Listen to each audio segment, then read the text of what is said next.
The sun was sinking low over the high plains, painting the sky in streaks of gold and blood red, when Samuel Hayes, a rancher whose quiet existence stretched like the endless horizon, came riding back from the far pasture, his mind fixed on nothing more than the fence post repairs waiting for him tomorrow, until he spotted her, standing in the dust just beyond his north gate, clutching a small, battered satchel to her chest as if it were the only thing in the world she had left.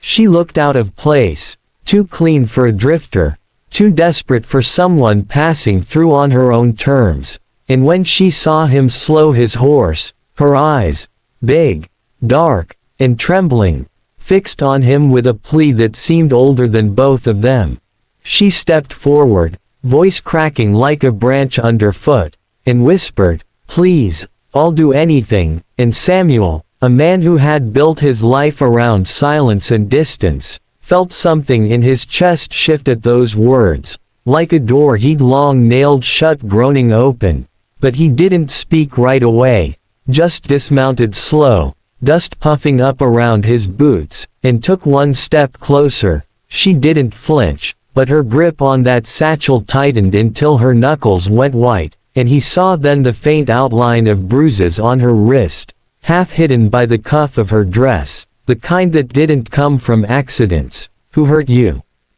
he asked, his voice low, steady, the same tone he used to calm skittish horses, and for a moment, she looked like she might lie, like the truth would be too dangerous to hand over, but then she let out a shuddering breath and told him her name was Evelyn Carter, that she'd been married to a man named Clay Carter, foreman over at the Dawson spread, a man with a reputation for keeping order and a smile that fooled most folks, but behind closed doors he was the kind of cruel that didn't leave marks where the neighbors could see.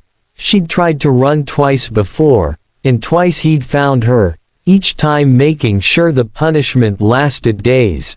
This time, she said, she hadn't planned it. He'd been drinking with the other men, and she'd overheard him talking about selling off her mother's land, the only thing she'd had left from before she married him, so she'd taken what little she could carry and walked into the night. She'd been moving for hours when she saw his lantern light through the cottonwoods, not knowing whose ranch it was, just knowing she couldn't walk another mile. Samuel listened without interrupting, studying her like a man might study a wild animal deciding if it'll bite. But when she finished, he nodded once and said, "You're safe here," and though the words were plain, something in his tone made her shoulders drop like she'd set down a burden she'd carried too long. He brought her inside, set coffee on the stove, and gave her the spare room, not asking for more than her name again. For 3 days, she stayed quiet, helping in the kitchen, avoiding the windows, and Samuel didn't push. He just kept to his work, though he noticed the way she'd watch him when she thought he wasn't looking, as if trying to read what kind of man he was. On the 4th day, everything changed. Clay Carter rode up with 2 of his men, dust and anger on their faces, claiming Samuel had something that belonged to him. Samuel stepped out onto the porch, one hand resting easy on the post, the other near the colt at his hip, and told him plain, "You'll turn around and leave, or you won't be leaving at all." Clay laughed, but it was the kind of laugh that didn't reach his eyes, and told Samuel he was making a mistake. That's when Evelyn stepped out, barefoot, hair loose, her voice shaking but steady enough to say, "I'm not yours anymore."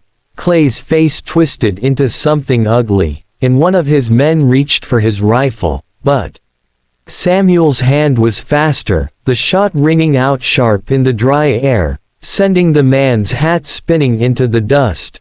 "Next one won't miss," Samuel said, and for a long moment, no one moved, until Clay, reading the set of Samuel's shoulders, turned his horse with a curse and rode off, promising it wasn't over. And it wasn't. 2 nights later, Samuel woke to the sound of the barn doors creaking open. the smell of kerosene drifting on the wind. He grabbed his rifle and stepped out into the yard just as the fire took flames, licking up the hay bales, and in the light, he saw 3 figures running. Clay and his men. Samuel fired once, hitting one in the leg, then charged into the barn to drive out the horses before the roof collapsed. Evelyn was there too, bucket in hand, beating back the flames with a ferocity that startled him. Together, they saved the barn, but by morning, Samuel knew this wasn't going to end until Clay was gone for good. He saddled his horse, told Evelyn to lock the door, and rode into town where Clay spent most of his time when he wasn't terrorizing her. He found him in the back of the saloon, cards on the table, drink in hand, and walked straight up to him. There were no words. Samuel dragged him up by the collar and out into the street, the townsfolk spilling out to watch. Clay reached for his gun, but Samuel was faster, knocking it from his hand and pressing his own barrel against his chest. "You're going to sign over that land to her, and you're going to leave this county," Samuel said, loud enough for everyone to hear. Clay looked around, saw no one willing to help him, and spat, but nodded. The papers were signed that afternoon in the sheriff's office, and by sundown, Clay was on a train heading east, his pride bleeding worse than his busted lip. When Samuel came back to the ranch, Evelyn was on the porch, holding a deed in her hands and looking like she didn't quite believe it.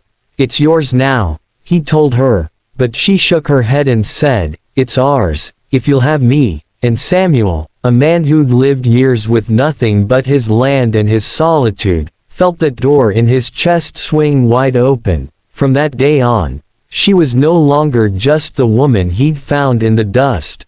She was the reason he'd take another step closer, again and again. And if you believe stories like this, of grit, courage, and hearts healed in the wildest of lands, still deserve to be told, then subscribe now, because every tale we share here keeps the spirit of the Old West alive.